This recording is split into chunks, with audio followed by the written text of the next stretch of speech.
जगामधील सर्वात पहिले mobile phone म्हणजेच भ्रमणध्वनी कोणी तयार केला?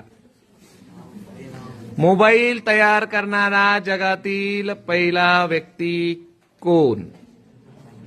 तुम्हाला माहिती आहे का?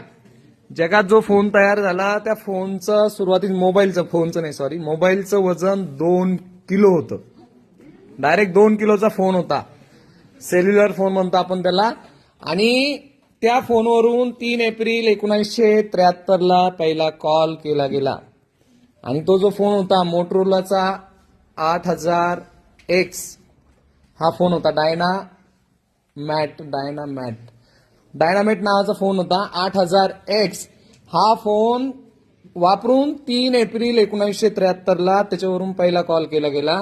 आणि जो निर्माण करणारा होता तो एक इंजिनियर होता मोटोरोला कंपनीमध्ये. त्या इंजिनियरच म्हणजे मोबाईलचा शोध लावणाऱ्या व्यक्तीचं नाव काय? सांगू. Graham bell. नाही, ग्रॅम बेलने तर फोन हे केलेला आहे, जे आपले रिंगिंग वाजतात ना घरामध्ये ते. तर याचं नाव आहे मार्टिन कूपर, ज्याने पहिल्या सेल्युलर फोनचा म्हणजेच मोबाईलचा वापर म्हणजे मोबाईलचा शोध लावला. ओके.